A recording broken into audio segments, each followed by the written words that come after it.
जय हिंद दोस्तों, welcome to MCQ study. आप सभी का स्वागत है आपके इस यूट्यूब प्लेटफॉर्म एमसीक्यू स्टडी पर। दोस्तों, हम आपको जीके क्विज करा रहे हैं। जीके क्विज का पार्ट 14वां करा रहे हैं। इसके पहले के जो 13 पार्ट हैं आपको हमारे यूट्यूब चैनल की प्लेलिस्ट पर मिल जाएगा। दोस्तों, आप हमारे वीडियोस को देखते तो ज़रूर हैं, लेकिन आप लाइक करना भूल जाते हैं। तो आप हमारे इस चैनल को लाइक करिए। अगर आप लाइक करेंगे, कमेंट करेंगे तो हमारे इस चैनल की रीच ज़्यादा से ज़्यादा लोगों तक पहुंचेगी और हमारा वीडियो ज़्यादा से ज़्यादा लोगों तक पहुंचेगा। इससे हमारे इस चैनल को सपोर्ट मिलेगा। और आप अब हमारे इस चैनल को सब्सक्राइब भी करिए और बेल आइकन भी दबाइए, जिससे जो भी हमारा नया वीडियो होगा आपको जब आएगा तो आपको उसका नोटिफिकेशन यानी सूचना मिल जाएगी। और दोस्तों, आप हमारे इस YouTube चैनल के वीडियो पर कमेंट भी कर सकते हैं और हमारे इस वीडियो को ज़्यादा से ज़्यादा शेयर करिए। अपने जो भी सोशल मीडिया प्लेटफॉर्म है अपने दोस्तों को, जान पहचान वालों को शेयर करिए।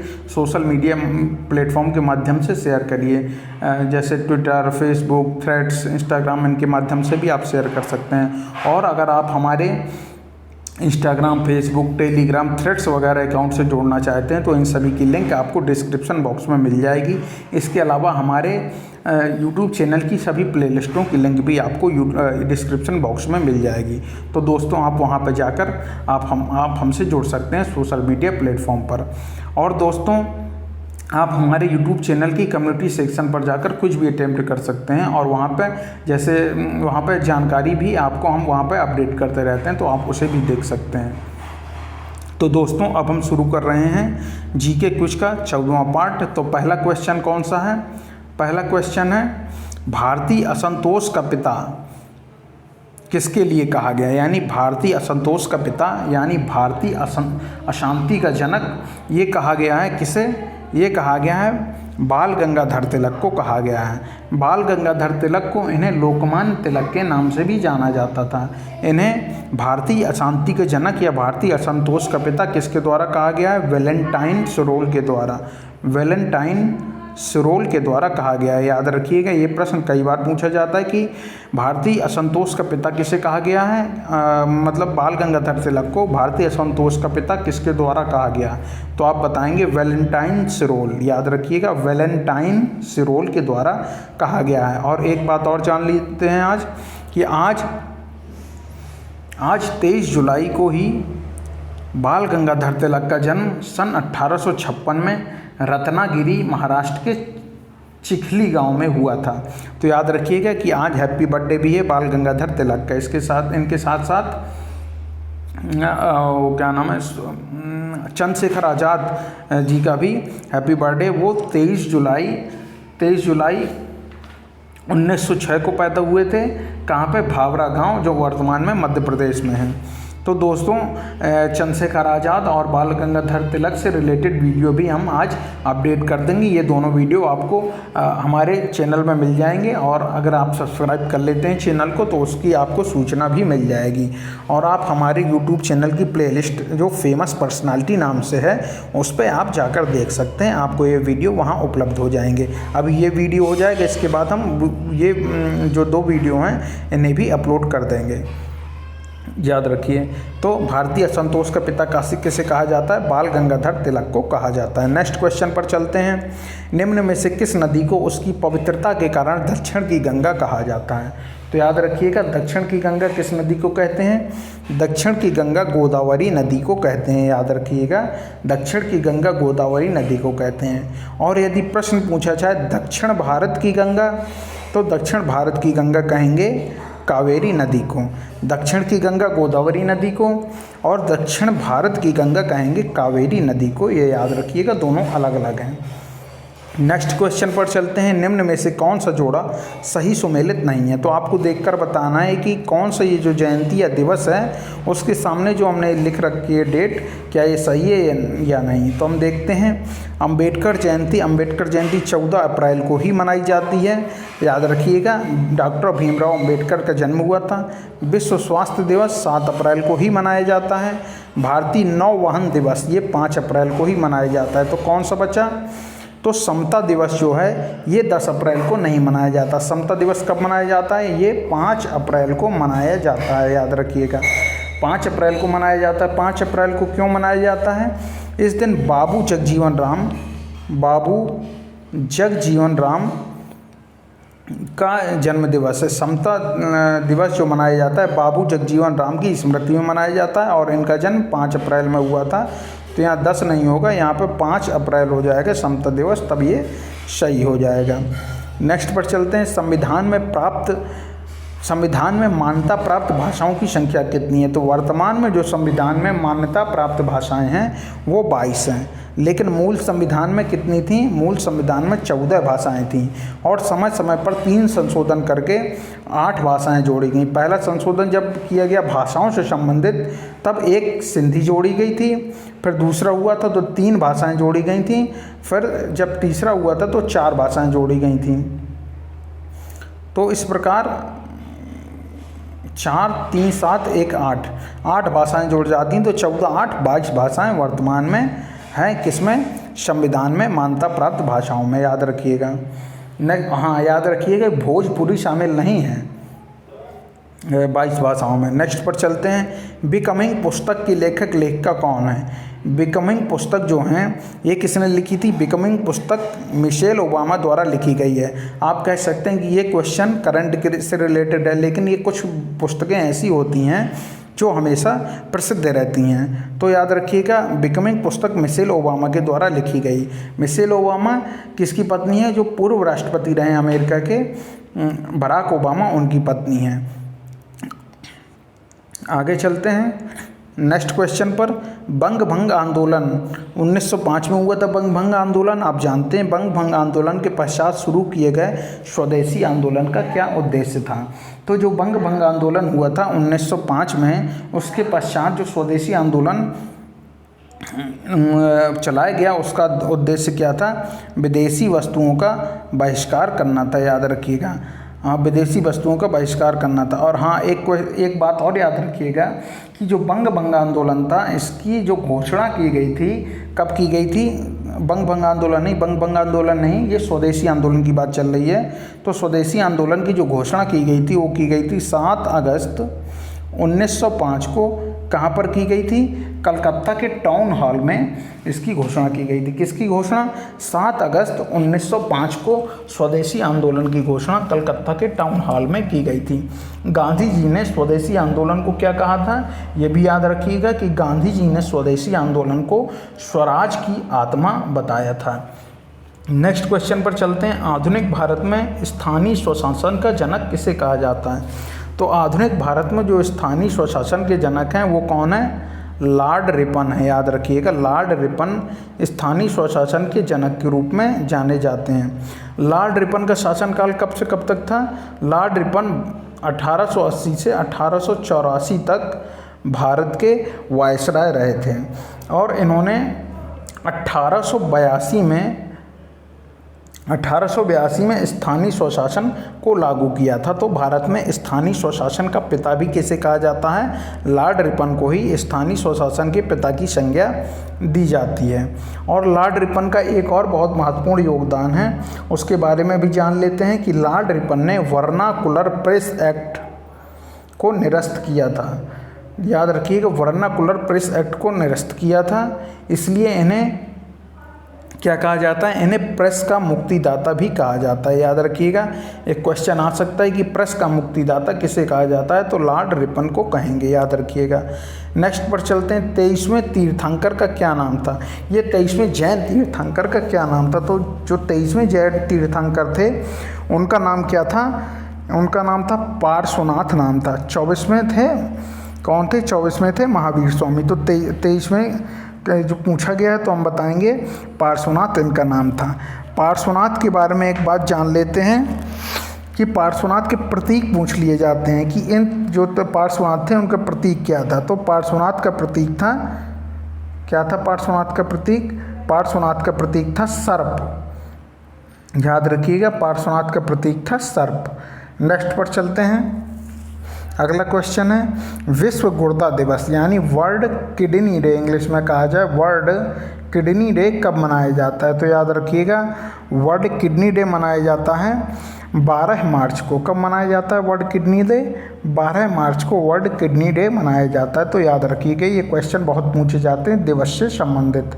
आप जानते हैं कि ये जो जीके क्विज है इसमें हम सबके कंबाइंड आपसे कराते हैं। इसमें स्टैटिक जीके के भी मिलेंगे, इतिहास से संबंधित भी मिलेंगे, अर्थव्यवस्था, विज्ञान, इतिहास, इन सबसे संबंधित आपके प्रश्न जो है शामिल रहते हैं। तो विश्व गुर्दा दिवस जो है ये 22 मार्च को मनाया जाता है, आप याद रखिएगा। नेक्स्ट क्वेश्चन पर चलते हैं। निम्नलिखित में से कौन सी नदी अरब सागर में गिरती है? तो कौन सी नदी अरब सागर में गिरती है, याद रखिएगा।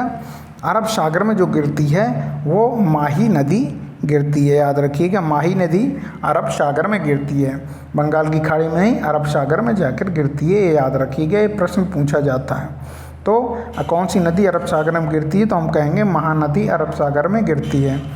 नेक्स्ट पर चलते हैं। कैबिनेट प्रणाली कौन से देश से प्रेरित है? तो जो भारत में कैबिनेट प्रणाली चलती है, आप जानते हैं जैसे मंत्रियों का बंटवारा होता है, कैबिनेट विभाग के मंत्री ये सब वगैरह। तो ये जो कैबिनेट प्रणाली चलती है कौन से देश से प्रेरित है? तो याद रखिएगा, जो कैबिनेट प्रणाली है वो इंग्लैंड यानी ब्रिटेन से प्रभावित है। और ब्रिटेन से कौन कौन सी चीज़ें ली गई हैं हमारे संविधान में? सबसे जो महत्वपूर्ण है एकल नागरिकता, ब्रिटेन से ली गई है। इसके अलावा विधि का शासन, ये भी इंग्लैंड से लिया गया है।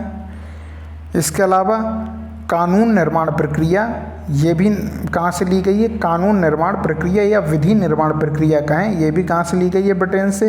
एकल नागरिकता, विधि का शासन, कानून निर्माण प्रक्रिया यानी विधि निर्माण प्रक्रिया, ये सब कहाँ से ली गई हैं? इंग्लैंड से। इसके अलावा द्विसदनात्मक जो व्यवस्था है ये भी इंग्लैंड से ली गई है। तो याद रखिएगा, आपको ये याद रखें, क्योंकि एक बार कैबिनेट प्रणाली पूछ ली, हो सकता है अगली बार नागरिकता पूछ ले, हो सकता है अगली बार विधि का शासन पूछ ले। तो जो संविधान के स्रोत हैं इन सभी को लेकर हम आपको एक स्टैटिक जीके में वीडियो बना के दे देंगे, याद रखिएगा। तो आपको मिल जाएंगे कि संविधान के स्रोत कहाँ कहाँ से लिए गए हैं, उसके बारे में हम आपको एक वीडियो बनाकर दे देंगे, सेपरेट वीडियो आप वहाँ से देख सकते हैं। अभी फ़िलहाल ये 4-5 चीज़ें जो है याद रखिए कि ब्रिटेन से कौन कौन सी चीज़ें दी गई हैं। नेक्स्ट पर चलते हैं। The moment of lift, the moment of lift पुस्तक की लेखिका कौन है? तो द मोमेंट ऑफ लिफ्ट की जो लेखिका हैं वो हैं मेलिंडा गेट्स। मेलिंडा गेट्स जो हैं द मोमेंट ऑफ लिफ्ट ये जो पुस्तक है उसकी लेखिका हैं। मेलिंडा गेट्स के बारे में आप जानते हैं कौन थी? मेलिंडा गेट्स बिल गेट्स की पत्नी थी। बिल गेट्स जो माइक्रोसॉफ्ट के संस्थापक हैं, याद रखिएगा। नेक्स्ट पर चलते हैं। अगला क्वेश्चन है 24वें जैन तीर्थंकर का क्या नाम था? तो 24वें जो जैन तीर्थंकर हैं उनका क्या नाम था? उनका नाम था महावीर स्वामी। महावीर स्वामी इनका नाम था। और इनका जो चिन्ह था, इनका चिन्ह कौन सा था? इनका चिन्ह था सिंह। इनका चिन्ह जो प्रतीक था इनका सिंह था। और इनका जन्म कहाँ हुआ था? कुंडग्राम में। और इनकी मृत्यु पावापुरी में हुई थी, याद रखिएगा। और महावीर स्वामी को जैन धर्म का वास्तविक संस्थापक भी कहा जाता है। इन्होंने पंच महाव्रतों में जो 5वां महाव्रत था ब्रह्मचर्य जोड़ा था। कौन सा जोड़ा था? ब्रह्मचर्य जोड़ा था। ये एक प्रश्न भी आपसे बहुत बार पूछा जाता है कि जो पंच महाव्रत में था वो जो जैन धर्म के पंच महाव्रत हैं उनमें 5वां महाव्रत किसने जोड़ा था? तो बताएंगे जो 5वां महाव्रत ब्रह्मचर्य था वो महावीर स्वामी ने जोड़ा था। तो 4 जो महाव्रत कौन कौन से होते हैं? अहिंसा, सत्य, अपरिग्रह, अस्तेय, ये 4 पहले से थे, फिर ब्रह्मचर्य इनने जोड़ा था। नेक्स्ट पर चलते हैं। 1857 में डलहौजी द्वारा आरंभ की गई प्रथम टेलीग्राफ लाइन किसके बीच थी? तो आप जानते ही हैं लॉर्ड डलहौजी को कौन नहीं जानता भारत में। इन्होंने क्या चलाई थी? राज्य हड़प की नीति यानी डॉक्ट्रिन ऑफ लैप्स की इन्होंने नीति चलाई थी। और ये इन्होंने 1800 इसके अलावा इन्होंने इनके समय ही भारत में रेलवे का आविष्कार मतलब रेलवे की शुरुआत हुई थी 1853 में मुंबई से ठाणे के बीच। इसके अलावा टेलीग्राफ लाइन जो इसकी शुरुआत हुई थी ये भी लॉर्ड डलहौजी के समय हुई थी। और ये जो टेलीग्राफ लाइन चलाई गई थी ये जो टेलीग्राफ लाइन थी ये कलकत्ता से आगरा के बीच प्रारंभ की गई थी। और रेल लाइन कहाँ चालू की गई थी? 1853 में मुंबई से ठाणे के बीच। और लॉर्ड डलहौजी भारत के गवर्नर जनरल के रूप में 1848 से 1856 तक रहे थे। और इनकी जो सबसे जिस नीति के लिए सबसे ज़्यादा प्रसिद्ध है वो इनकी नीति है कौन सी? इनकी नीति है व्यपगत सिद्धांत यानी डॉक्ट्रिन ऑफ लैप्स, राज झड़प की नीति। नेक्स्ट पर चलते हैं, विश्व वन्यजीव दिवस कब मनाया जाता है? तो आप सभी याद रखिएगा, ऐसे प्रश्न बहुत पूछे जाते हैं। हमने बताया तो विश्व वन्यजीव दिवस मनाया जाता है 3 मार्च को, याद रखिएगा। हर साल 3 मार्च को विश्व वन्यजीव दिवस मनाया जाता है। नेक्स्ट पर चलते हैं। नेक्स्ट क्वेश्चन है, सुभाष चंद्र बोस किस अधिवेशन में कांग्रेस अध्यक्ष बने थे? तो जो सुभाष चंद्र बोस हैं वो कौन से अधिवेशन में अध्यक्ष बने थे? हरिपुरा अधिवेशन में अध्यक्ष बने थे। तो जो हरिपुरा अधिवेशन है उसमें 1938 में कौन अध्यक्ष बने थे? सुभाष चंद्र बोस। इसके अलावा फिर 1939 में दोबारा बनते हैं त्रिपुरी में, लेकिन त्रिपुरी में गांधी जी के साथ विचारों के मतभेद के कारण ये इस्तीफा दे देते हैं और उसके बाद ये 1939 में ही फॉरवर्ड ब्लॉक की स्थापना करते हैं। याद रखिएगा, प्रश्न पूछा जाता है कि फॉरवर्ड ब्लॉक के संस्थापक कौन है, तो हम बताएंगे सुभाष चंद्र बोस हैं और 1943 में उन्होंने इस ब्लॉक की स्थापना की। नेक्स्ट पर चलते हैं, सन 1929 में केंद्रीय असेंबली में बम फेंकने वालों में भगत सिंह का साथी कौन था? तो आप सभी जानते हैं, आपने कई फिल्म भी देखी होंगी भगत सिंह के बारे में, उसमें भगत सिंह के साथ बटुकेश्वर दत्त जाते हैं। तो भगत सिंह के जो साथी थे केंद्रीय असेंबली में बम फेंकने वालों में, तो option number A Batukeshwar Dutt थे, याद रखिएगा। वहीं ये लोग अपनी गिरफ्तारी भी देते हैं, भागते नहीं हैं। नेक्स्ट पर चलते हैं, बैंक ऑफ बड़ौदा में विजया बैंक तथा देना बैंक का विलय कैबिनेट की मंजूरी से कब हुआ? तो ये जो है आप कह सकते हैं कि 2019 का क्वेश्चन है, लेकिन ये जो अर्थव्यवस्था से संबंधित है ये प्रश्न पूछे जाते हैं। तो याद रखिएगा कि बैंक ऑफ बड़ौदा में विजया बैंक और देना बैंक का जो विलय हुआ था कब हुआ था? ये हुआ था 2 जनवरी 2019 को। कब हुआ था? 2 जनवरी 2019 को हुआ था, ये याद रखिएगा। नेक्स्ट पर चलते हैं, अभी शायद कल ही था या परसों था बैंक ऑफ बड़ौदा का स्थापना दिवस मनाया गया। एग्जैक्ट डेट आप लोग कमेंट सेक्शन में कमेंट करके बताइए कि बैंक ऑफ बड़ौदा का स्थापना दिवस हाल ही में कब मनाया गया। नेक्स्ट पर चलते हैं, अंतर्राष्ट्रीय महिला दिवस कब मनाया जाता है? तो अंतर्राष्ट्रीय महिला दिवस मनाया जाता है 8 मार्च को, याद रखिएगा। 8 मार्च को इंटरनेशनल वुमेंस डे मनाया जाता है। लेकिन अगर भारत की बात करें तो भारत में जो राष्ट्रीय महिला दिवस मनाया जाता है वो कब मनाया जाता है? भारत में राष्ट्रीय महिला दिवस मनाया जाता है 13 फरवरी को, याद रखिएगा। भारत में राष्ट्रीय महिला दिवस 13 फरवरी को मनाया जाता है और अंतर्राष्ट्रीय महिला दिवस 8 मार्च को मनाया जाता है। 13 फरवरी को भारत में क्यों मनाया जाता है? ये मनाया जाता है सरोजनी नायडू की स्मृति में इस दिवस को मनाया जाता है। नेक्स्ट पर चलते हैं, साबरमती किस नदी किस शहर के किनारे बहती है? तो साबरमती जो है ये अहमदाबाद शहर के किनारे बहती है। हमने आपको कल बताया था कि साबरमती आश्रम जो है जब गांधी जी 1915 में आए थे तो उन्होंने 1915 में ही साबरमती आश्रम की स्थापना की थी। कहाँ पे? अहमदाबाद शहर के निकट। तो जो साबरमती नदी है अहमदाबाद शहर के किनारे बहती है। और अहमदाबाद को क्या कहते हैं? अहमदाबाद तो पहले गुजरात में है और अहमदाबाद को भारत का मैनचेस्टर भी कहा जाता है, याद रखिएगा। नेक्स्ट क्वेश्चन चलते हैं, मूल ढांचे का सिद्धांत किस मामले में दिया गया? तो मूल ढांचे का जो सिद्धांत दिया गया है वो केशवानंद भारतीवाद में दिया गया। ये वाद कब हुआ था? 1973 में हुआ था, याद रखिए। 1937 लिख दिया, 1973 में हुआ था, याद रखिएगा। केशवानंद भारती केस। इसके तहत जब सुप्रीम कोर्ट ने फैसला दिया तो उन्होंने फैसला दिया था कि संविधान की जो प्रस्तावना है उसमें हम संशोधन कर सकते हैं, लेकिन उसमें संशोधन ऐसा ही किया जा सकता है जिससे उसके मूल ढांचे में परिवर्तन ना हो। तो किससे है? ये केशवानंद भारतीवाद से संबंधित है। नेक्स्ट पर चलते हैं, चंपारण विद्रोह के पश्चात यानी चंपारण जो आंदोलन हुआ था उसके पश्चात सरकार को कौन सी पद्धति समाप्त करनी पड़ी? पहली बात तो जो चंपारण आंदोलन हुआ था 1917 में हुआ था, गांधी जी ने शुरू किया था और बिहार के जो नेता हैं उन्होंने बढ़ चढ़कर हिस्सा लिया था। तो जो कौन सी सरकार को पद्धति समाप्त करनी पड़ी थी चंपारण विद्रोह के बाद? तिनकठिया पद्धति समाप्त करनी पड़ी थी, याद रखिएगा। तिनकठिया पद्धति क्या होती है, आप लोग कमेंट सेक्शन में कमेंट करके बताइए। अगर आप लोग एक्टिव रहेंगे तो हमें भी पढ़ाने में मज़ा आता है, तो आप लोग कमेंट जरूर किया करिए। जो भी हम आपसे प्रश्न पूछें वो आप कमेंट किया करिए, और प्लीज़ पूरा वीडियो ज़रूर देखा करिए। अगर आप पूरा वीडियो देखेंगे तो आपको काफ़ी इंपॉर्टेंट चीज़ें जानने को मिलेंगी। और दोस्तों, हमारे इस चैनल को लाइक, सब्सक्राइब, कमेंट वगैरह तो करिए ही, और साथ साथ में शेयर भी करिए। आप लोग जैसे जैसे सहयोग दिखाते जाएंगे उसी प्रकार हम भी आपको बेहतर कंटेंट, बेहतर वीडियो क्वालिटी के साथ उपलब्ध कराते जाएंगे, ये वादा है हमारा। नेक्स्ट पर चलते हैं। भारत में सर्वप्रथम नियमित जनगणना किस वर्ष शुरू हुई थी? तो भारत में जो सर्वप्रथम नियमित जनगणना हुई थी शुरू, ये कब हुई थी? 1881 से शुरू हुई थी। 1881 से लगातार हो रही है। और स्वतंत्र भारत की बात की जाए तो स्वतंत्र भारत में प्रथम जनगणना 1951 में हुई थी।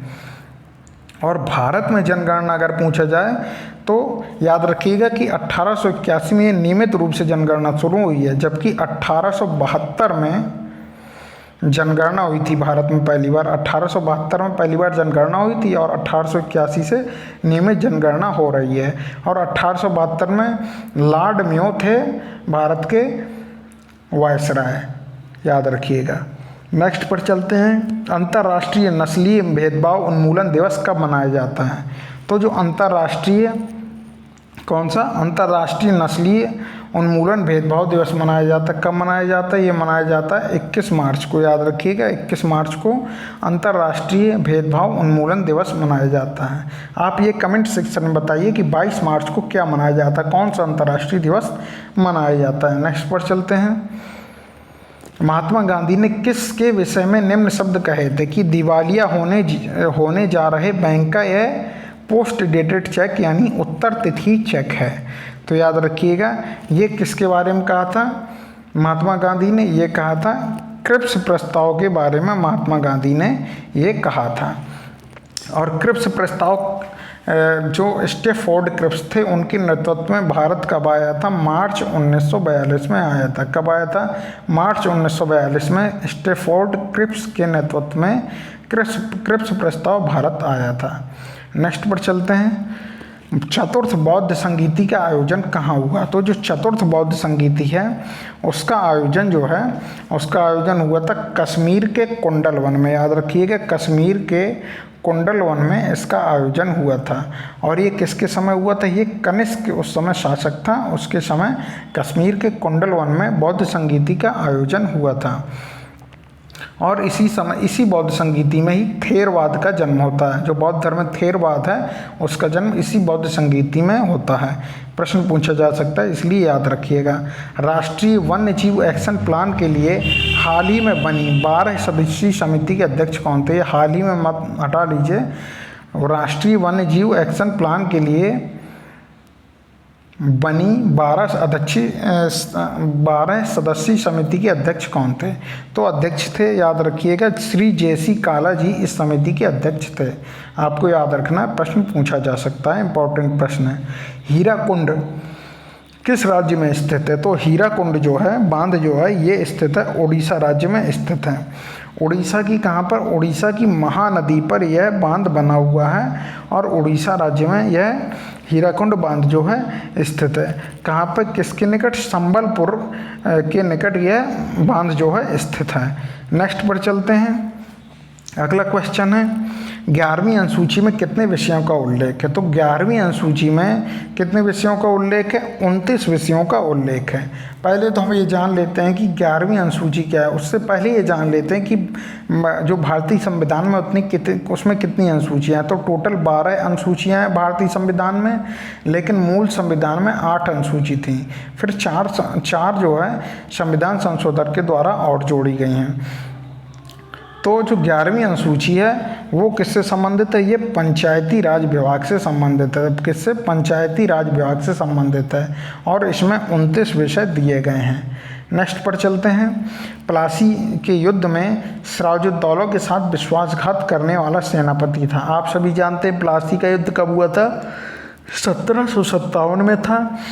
किस किस के मध्य हुआ था? सिराजुद्दौला और रॉबर्ट क्लाइव के बीच। वैसे अंग्रेज़ों के बीच कह सकते हैं, लेकिन अंग्रेज़ों का नेतृत्व रॉबर्ट क्लाइव ने किया था।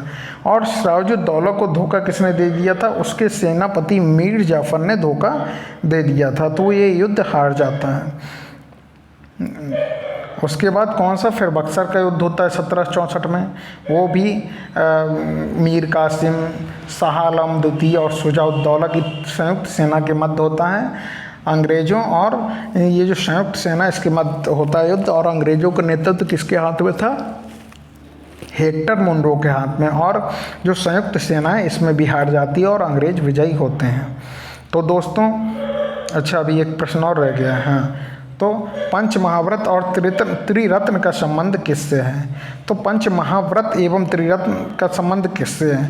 अगर ये पूछा जाए तो हम बताएंगे जैन धर्म से है। केवल पंच महाव्रत पूछा जाए तो जैन धर्म से बताएंगे, लेकिन अगर त्रिरत्न पूछा जाए और बौद्ध और जैन दोनों धर्म दिए हों तो हम दोनों को लगाएंगे, क्योंकि जैन धर्म के जो त्रिरत्न हैं, पहले जैन धर्म के पंच महाव्रत देख लेते हैं। हमने आपको बताया, क्या क्या बताया था? सत्य, अहिंसा, अपरिग्रह, अस्तेय और ब्रह्मचर्य। और ये जो पांचवा ये जो महाव्रत ब्रह्मचर्य है, ये किसने जोड़ा था? ये जोड़ा था महावीर स्वामी ने। और त्रिरत्न कौन कौन से हैं जैन धर्म के? जैन धर्म के त्रिरत्न हैं सम्यक दर्शन, सम्यक ज्ञान, सम्यक आचरण। इन्हें नोट कर लीजिए कहीं पर। कौन कौन से? सम्यक दर्शन, सम्यक आचरण, और क्या था? एक सम्यक दर्शन, सम्यक आचरण, सम्यक ज्ञान। तो इनको नोट कर लीजिएगा, ये प्रश्न बहुत आता है। इसके अलावा बौद्ध धर्म के हमने बताया कि बौद्ध धर्म में भी त्रिरत्न है। बौद्ध धर्म में कौन से त्रिरत्न है? उनका नाम है बुद्ध, धम्म, संघ। कौन से हैं? बुद्ध, धम्म और संघ। ये तीन जो हैं ये बौद्ध धर्म के त्रिरत्न हैं। तो दोस्तों, आज का हमारे जीके क्विज जो 13वां भाग था ये पूरा हो गया। 14वां भाग था ये पूरा हो गया है। दोस्तों, अगर आपको ये वीडियो पसंद आया तो इस वीडियो को लाइक करिए, कमेंट करिए, शेयर करिए और हमारे इस चैनल को ज़्यादा से ज़्यादा शेयर भी करिए। तो दोस्तों, थैंक यू दोस्तों। जय हिंद, जय भारत। हम आपसे अपने नेक्स्ट वीडियो में मिलते हैं। आप सभी अपना ख्याल रखें, अपने जानने वालों दोस्तों का ख्याल रखें और लगातार पढ़ाई करते रहें और आपका दिन शुभ हो। जय हिंद, जय